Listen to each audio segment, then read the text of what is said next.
back in the damn summer of 1943, out in the dusty Texas plains where cicadas buzzed like broken radio wires and the heat could melt a rifle bolt clean off. A convoy of U.S. Army trucks rolled through the ranch country, dragging behind them something no one in the county ever thought they'd see. Several busloads of captured German generals, still stiff-backed, still carrying themselves like Europe hadn't fallen apart under their own boots, still convinced that they were superior to anything that breathed American air. The war overseas was still raging like hellfire, but here, right in the middle of cow pasture America, the U.S. was now a home for POW camps, and these high-ranking German officers were about to get a taste of America in a way that would rewrite every damn thing they thought they knew about us. And brother, when those generals stepped off those buses and onto Texas soil, they expected dust, poverty, uneducated yokels, ranch hands who could barely spell their own name, because that was the propaganda Goebbels had sung into their ears like a poisoned lullaby. He painted America as weak, unrefined, a country built on fast food, jazz, loose morals, and cowboys who rode horses into battle with old revolvers. But what those generals found instead was a community of farmers with surnames that looked like they'd been ripped straight out of Bavaria. Schmidt, Miller, Schneider, Braun, Lehmann, Weiss. And when those Texans opened their mouths, the Germans froze like someone had unplugged their brain. These ranchers spoke perfect, clean German, not broken, not clumsy, fluent. The Germans stared in disbelief, thinking, "Verdammt, how in God's name do people in Texas speak the language of Prussia better than some folks back in Berlin?" And that right there, folks, was the start of one of the wildest culture shocks in WW2 history. Because, see, these weren't just farmers. These were descendants of German immigrants who'd settled Texas generations earlier. People who still kept the old language alive at dinner tables, at churches, in Sunday hymns, and sometimes during cattle auctions, just to confuse newcomers. They prayed in German, they cussed in German, they told their kids to wash up for supper in German. And here stood German officers, men who once commanded battalions, marched under the swastika, believed they were superior, suddenly surrounded by cowboys who could shift between English and Deutsch like flipping a damn radio channel. And get this, these Texans weren't hostile or hateful. They didn't spit on them, didn't mock them. Nope, they just stood tall with boots in red dirt, hats tilted against the sun, speaking the language of their ancestors while offering the generals water, shade, even letting them pet the horses if they felt friendly. Imagine the confusion. You've spent years being told Americans are degenerates. Then you come to Texas and the first thing you hear is, "Guten Tag, Herr General. Hope y'all ain't too hot out here." That line alone damn near broke their worldview like glass dropped from a church steeple. One of those generals, old Colonel Franz Olbrecht, mustache sharp as a bayonet, couldn't hold his tongue. He marched up to a rancher named Jakob Schneider, a wiry Texas man with sunburned skin and hands like he'd fought a lifetime of barbed wire. Olbrecht barked, "Where did you learn to speak our language?" Jakob just grinned slow, leaned on his fence post and said, "Your language, partner, this was my family's tongue before your Führer was even born." And that hit Olbrecht like artillery to the chest, because right there he realized this wasn't a defeated land. This wasn't a simple nation. This was a place built by immigrants, including Germans, who'd found more freedom in America than they ever felt under a boot in Europe. These farmers lived the life Germans dreamed they were fighting for: big land, personal liberty, food in the smokehouse, cattle fat and healthy under wide open skies. And the kicker? These men fought for America willingly, proudly, while speaking the very language the Nazis tried to claim as their own. It shook those generals to the core. If democracy was weak, how the hell did it produce men like these? As the sun dropped low, turning the Texas sky into a watercolor of red and gold, those generals were escorted to the POW camp, but their minds were still outside with the farmers who spoke their mother tongue with a southern drawl. They whispered to each other on cots, stunned. How many Germans live here? How long have they been here? Why do they not hate us? Why do they live freer than people in the Reich? In their heads, something dangerous was happening. Doubt. Doubt about propaganda. Doubt about superiority. Doubt about the war itself. And doubt, folks, is the first crack in any empire. And that right there, was just the first day. The next morning broke slow and smoky, the Texas sun crawling over the horizon like it was tired but committed. And when those German generals woke up in their barracks, barbed wire fences humming in the dry breeze, guard towers quiet like church pews, they still had yesterday's shock rattling around their skulls like loose rounds in a helmet. And the Americans weren't done surprising them. After roll call, the army decided to take them out into the fields for work detail. Nothing harsh, just simple agricultural labor, moving hay bales, mending fences, clearing brush. Work that builds character, even in men who used to bark orders across Europe. The trucks rumbled down those dirt roads again, dust clouds rising behind them like ghosts of cavalry charges past. And as they stopped near a ranch outside Fredericksburg, heavy oak trees, windmills spinning lazy in the heat, there stood another group of Texans waiting. And damn if these boys didn't speak German too, laughing, joking, swapping stories about rainstorms and cattle prices, all in fluent Deutsch like it was just another Tuesday. One ranch hand, Max Weiss, broad shoulders, chewing tobacco like it was breakfast, hollered across the field, "Morgen, Männer, heute arbeiten wir zusammen, ja? Morning, boys, today we work together, yeah?" And the Germans looked like they'd just been slapped by history. They didn't know whether to feel insulted or grateful, proud or embarrassed, so most just nodded stiffly, letting the moment settle like dust on boots. But then something unexpected happened. One of the younger German officers, Lieutenant Dieter Kruger, stepped forward and answered back, his voice unsure but genuine. "Ja, zusammen."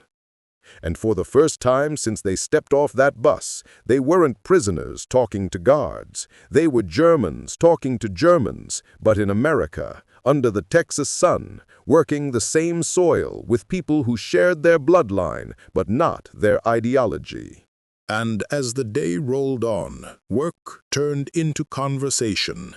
Conversation turned into questions. Questions turned into revelation. These generals, who'd been told America was weak, fractured, soulless, now stood shoulder to shoulder with farmers whose grandfathers left Germany not in shame, but for a shot at life bigger than any Kaiser or Führer could promise. One Texan, old Heinrich Braun, white beard blowing like tumbleweed in the wind, told Albrecht straight up, "My daddy left Prussia 'cause a man couldn't own land unless he bowed to someone. Here, a man owns what he works for, no boots on our necks."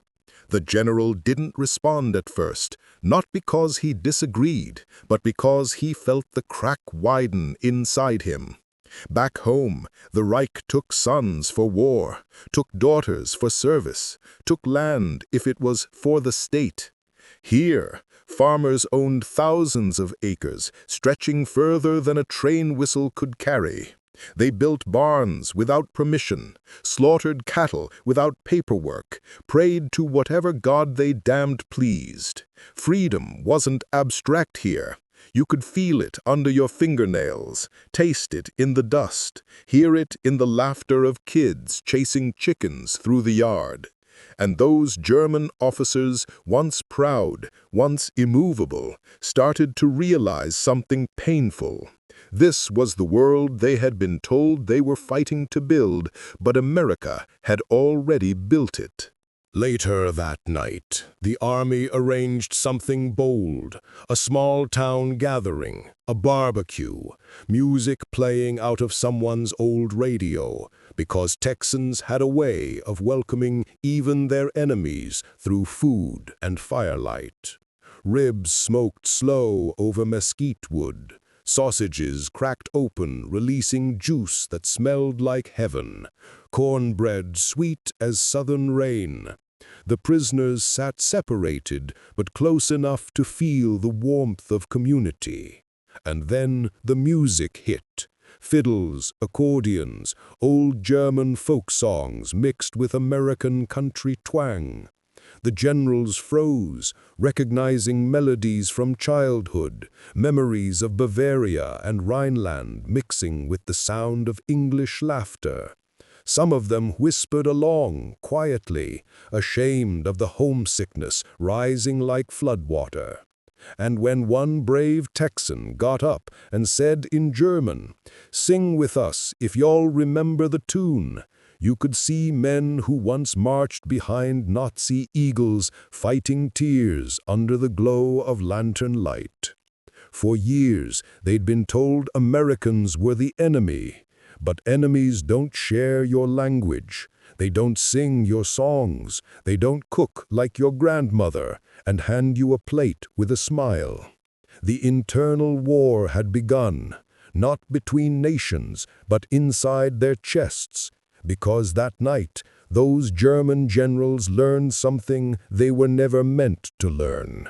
That millions of Germans lived in America not as conquered people, not hiding from who they were, but proud, respected, prosperous, free. It shattered everything propaganda taught them. If the Reich was the pinnacle of German destiny, why did German blood thrive better in Texas dirt than under the Nazi flag? Why did their language live longer in a place thousands of miles away than in the cities ruined by war? And that was only the second day of their stay. As the days bled into weeks, the German generals found themselves slipping into a strange rhythm.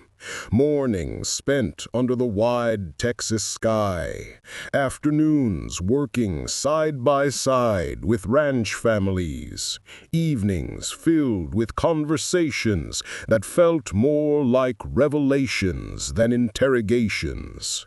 And slowly, the arrogance that once stood like a steel wall behind their eyes began to soften.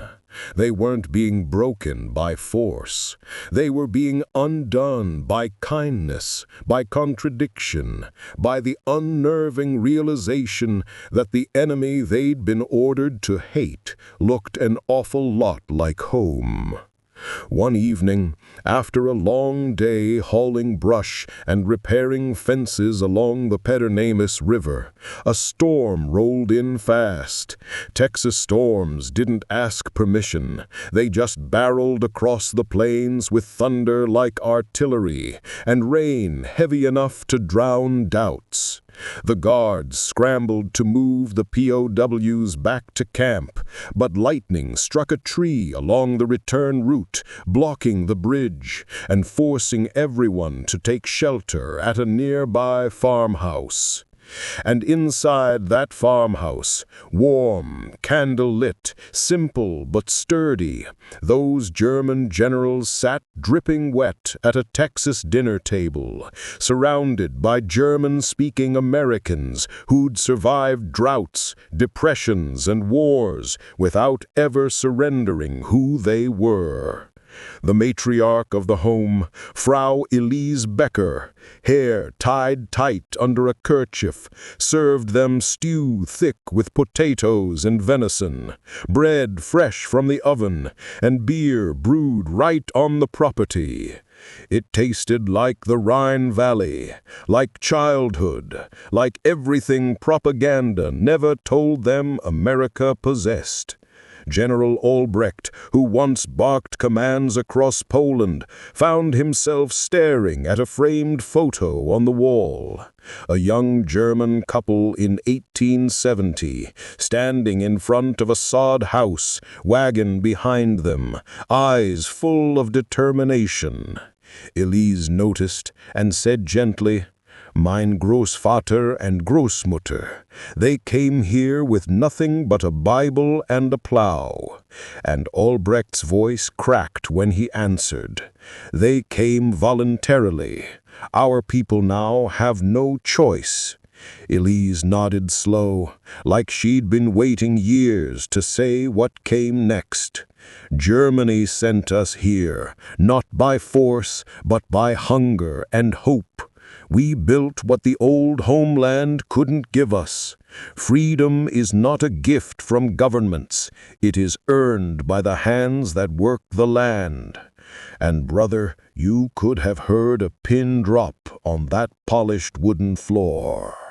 Because those men, generals, scholars, believers in the Reich, suddenly saw two Germanys, one chained by dictatorship, one free under the Lone Star flag. And they had to face the truth like a bayonet at the ribs. The free one wasn't theirs. Later that night, the storm eased, leaving the air clean and sharp as gun oil.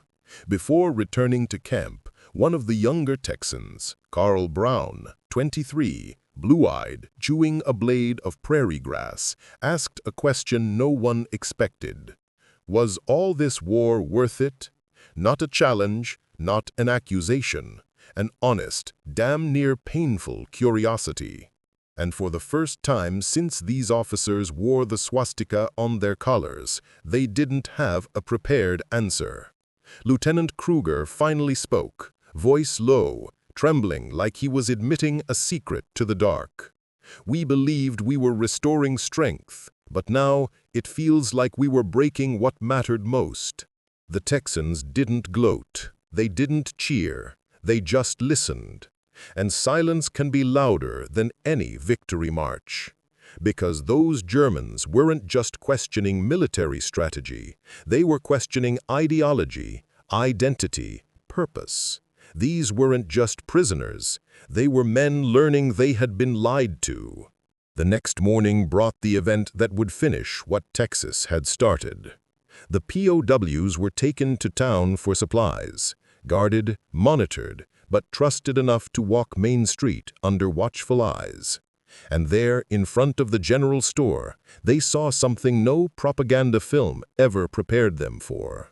A parade, not for war, not for politics, but for German Heritage Week, a celebration held long before Hitler was even a stain on history. Banners in both languages, beer gardens, folk dancers in traditional Bavarian dress, accordions bouncing, kids waving American flags while speaking German like it was second nature. And the generals stopped dead, stone still, like time had slapped them across the face. Because these were Germans who didn't need a Third Reich to keep their culture alive. They didn't need a Führer to define their pride. They didn't need war to justify existence. They were German by blood, American by choice, and freer than any citizen under Nazi rule. One woman in a dirndl pushed through the crowd toward the officers, little girl in her arms, pigtails swinging, and she asked in fluent German, "Where in the old country are you from? My family came from Baden." And the general, voice hollow but honest, said softly, "We come from a Germany that no longer exists."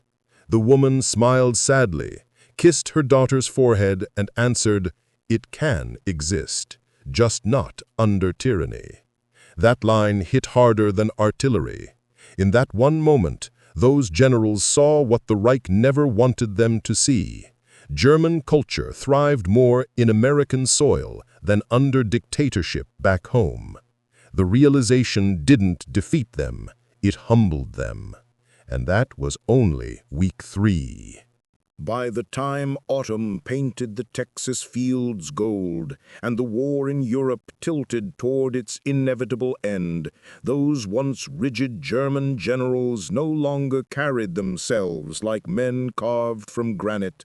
Their shoulders eased, their voices softened, and their stares no longer held the sharpness of superiority, but instead the weight of reflection. On one quiet evening, when crickets hummed like distant engines and dusk stretched long shadows across barbed wire fences, an American officer announced that some of the POWs would soon be transferred, possibly even repatriated once the war concluded, and instead of celebration, there was silence, heavy as artillery smoke, because these Germans had found something unexpected here, not comfort, not luxury, but truth. General Albrecht stood at the edge of the camp, staring across the fields where German-named Texans still worked cattle under fading sunlight, and he finally whispered what none of them would have dared say months earlier. We were fighting to reclaim a German soul, but it seems America saved it first. No speeches followed, no grand declarations, just a long breath shared between former enemies, now simply men who understood each other more than either side ever expected. On their final day, as trucks rumbled in like distant thunder to transport them away, the Texans who'd worked beside them, the Muellers, the Brauns, the Schneiders, the Schmidts, gathered at the fence line, hats in hand, and spoke not as victors, but as kin. Jacob Schneider, who once leaned on a fence post with dust on his boots and German in his mouth, called out with a voice that cracked just enough to reveal the truth beneath it, "Y'all remember this place, not as a prison, but as proof that freedom speaks every language." And Albrecht, eyes stinging with the grief he never thought he'd feel on enemy soil, replied softly, "And that Germany lives wherever its people are free." The gates closed behind them, the trucks rolled away, and history swallowed the moment like smoke into wind.